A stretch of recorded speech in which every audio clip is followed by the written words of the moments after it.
folks, welcome back to another video. Let's talk about all the books that I read in the month of May. So May was Asian and South Asian Heritage Month here in Canada, and in the States I believe it's known as AAPI Month, which is Asian American and Pacific Islander Month. And so I wanted the focus for this month for me to be on Asian voices, whether they were East Asian, South Asian, West Asian. And so I have some pretty nice books that I read in the month of May. Now, starting off, I actually did something really fun at the end of April. I went for a Harry Potter trivia night and I did not win. I lost. My team lost, and we're actually pretty bad. For people who love Harry Potter and consider themselves to be Harry Potter fanatics, we were actually like nowhere near even being above average in that little trivia. So I decided to start rereading my Harry Potters. I usually do reread them every couple of years or so, especially some of the later books. The 4th, 5th, 6th, 7th are my favorite, but I decided to start rereading from number 1. So the month of May, I read Harry Potter and the Sorcerer's Stone, I read Chamber of Secrets, and I read Prisoner of Azkaban. I finished all 3. They're very quick. I finished them in like a day or 2 days each. And obviously not much detail needed here. They were absolutely excellent. 5 stars. I would give them 10 if I could. And I actually had a lot of fun reading even the first one again.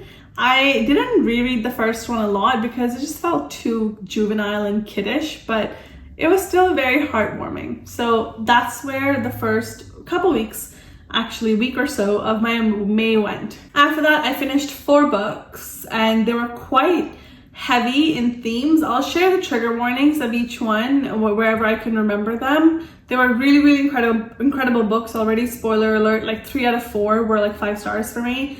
Definitely heavier books, which is why I could only get through a smaller number in the month of May. The first book that I read is 7 by Farzana Doctor. Farzana Doctor is a South Asian Torontonian woman. She's a psychotherapist, I believe, and she writes a lot about like social justice issues. And 7 was actually really lovely. It's about Sharifa, who's our main character. She has to go to India for, I believe, 6 months to accompany her husband as he gets a fellowship or something to teach in a university there. And so she decides to take a sabbatical from her work and she accompanies him and her 7-year-old daughter. When she moves temporarily to India, you see a lot of her past starts to come up. And she starts to uncover her family's past, her family history, her ancestral knowledge, as well as her own experiences around inability to experience like sexual pleasure. And a big sort of trigger warning here is talks a lot about female genital mutilation in some cultures and some countries in South Asia. And so she starts to like dig a little bit there. That's definitely a prominent theme. So I really liked reading about that. I liked reading like her take on it and her process of discovering for herself like how all of this fits into her life. I also I enjoyed her exploration of her family's past and her ancestors. I do wish though that the pacing was better. For me, the pacing, it felt off a little bit. Some places it was too fast, and other places mostly for me, it was actually just wanting to finish the book. Like at some points it really just felt like, okay, this feels dragged out. This doesn't feel necessary to the plot. And so I wish the pacing was a little bit different for me. I ended up giving it like 4.5 stars. I thought it was really great. Definitely a heavier book, definitely some heavy themes. Look up the trigger warnings before you go into it, but I highly recommend it. There's also a huge focus on her own religious minority community in India and her experiences of existing in that patriarchal society as an adult now and also as a kid. So it's super interesting.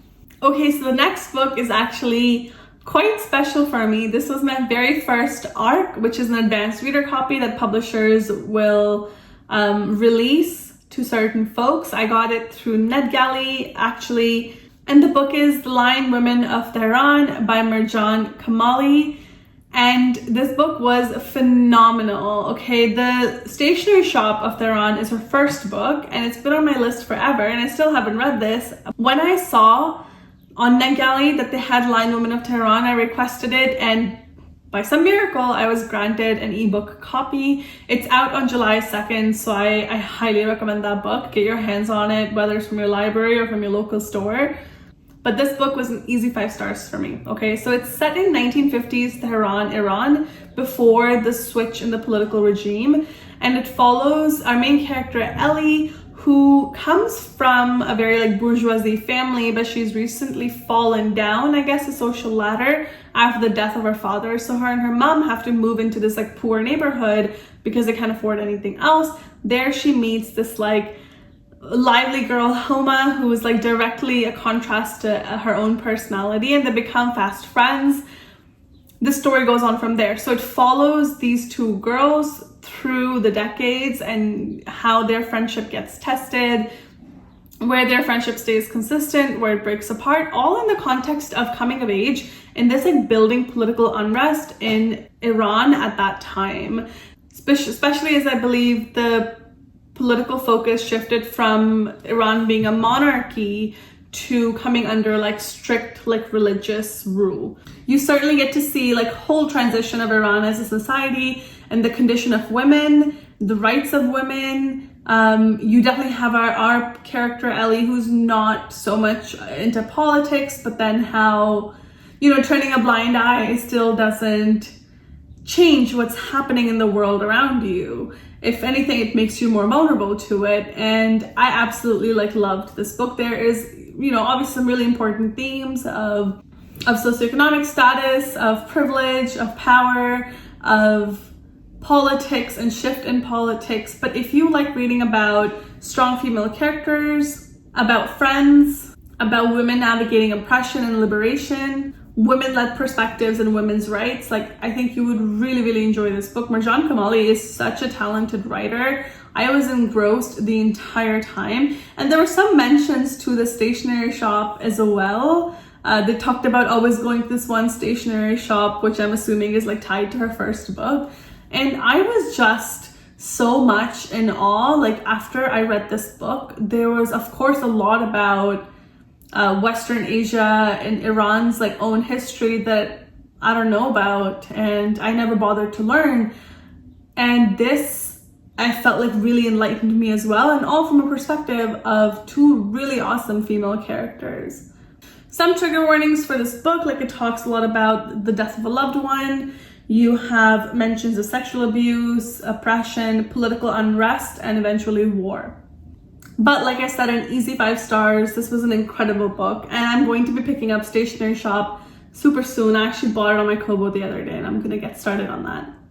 After that, I finished The Duke Gets Desperate by Diana Quincy. Now, you probably heard me talk about this book like 3 months ago when I was reading this series. Diana Quincy is a Palestinian American woman. She writes Regency era and Victorian era romances that are set around Palestinian / English like lead characters. And I've loved some of her other books. They are very like Bridgerton-esque, but they read better than the Bridgerton books to me because they're a lot more diverse, of course, and they are quite spicy.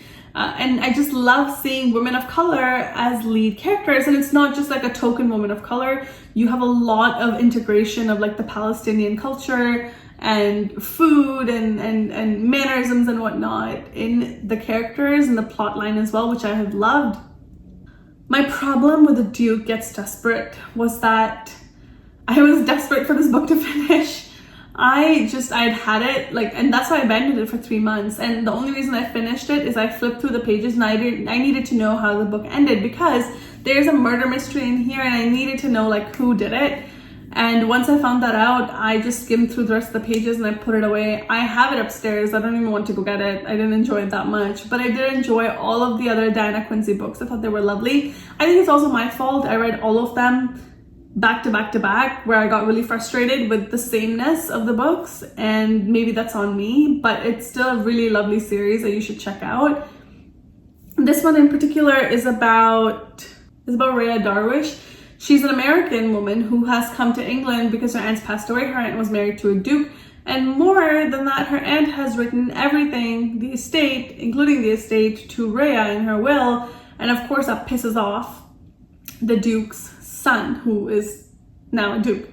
And so of course there's romance and chemistry between the two of them, and that's how the story evolves. But then there's a question of, did the aunt really die, or was she murdered? Like, what happened? So that's the mystery that they're trying to uncover.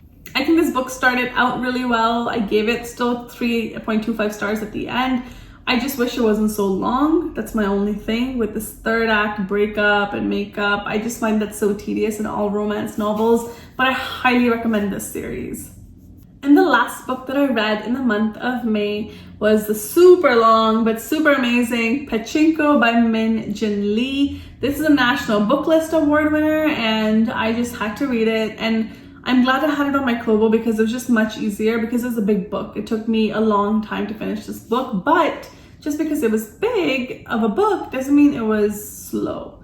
I ended up giving this 5 stars. I thought it was incredible. There's quite a number of trigger warnings in here, some of them including sexual assault, you have suicidality, you have like a lot of death, you have war, and so just be mindful of those. But wow, what a story. This is a multi-generational story. It spans around like 100 years and follows one character and her family from there on. It's actually set in South Korea before all of the political unrest, while it was still occupied by Japan.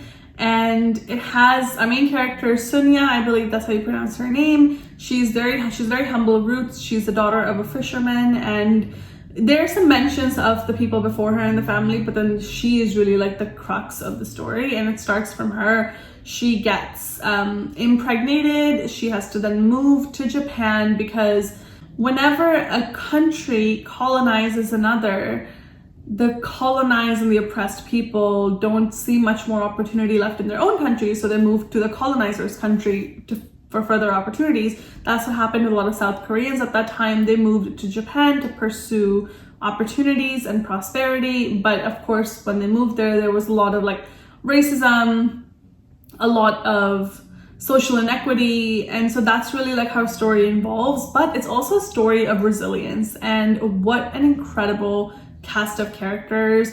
It follows Sunya's life as she moves to Japan with the man she marries, who's a priest, and just what their life looks like in Japan as they try to make their ends meet. I believe they moved to Osaka in Japan, and it's then so the story about her sons and then the sons' kids. And there's one point where this book like broke my heart, and if you have read it, you may know what I'm talking about. I'm not going to say it here, of course, because I don't want it to be a spoiler, but there was one part in this book that like really broke me with one character, and I was so invested in that character, and I had to put the book down for a couple of days because I was so upset. But it is such a phenomenal read. I don't know what more to say about this. I think definitely read it for yourself.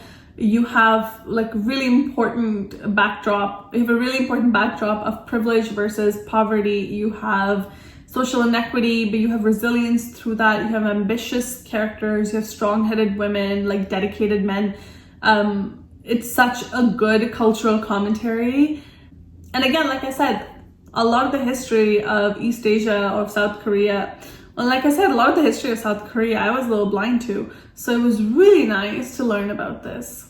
Okay folks, that's it. Those are the books that I read in the month of May. I'm very happy that besides the Harry Potter, of course, I really stayed true to reading more Asian stories, South Asian, East Asian, and West Asian, and I definitely felt like I was aligned with my intention for that month. Of course, we should be reading diverse stories every single month, and we certainly do here. But just having that special focus for the month of May felt really, really gratifying. If you have read any of these, let me know. Not everybody talks about Pachinko. I don't know why, because it's an incredible book. And let me know if you've read it. Let me know if you want to pick up any of the other books that I've spoken about, like Seven by Farzana Doctor, or Lion Woman of Tehran by Marjana Kamali. I am so excited for everybody on YouTube to be talking about that book. Thanks for joining me today. I will see you in my next one.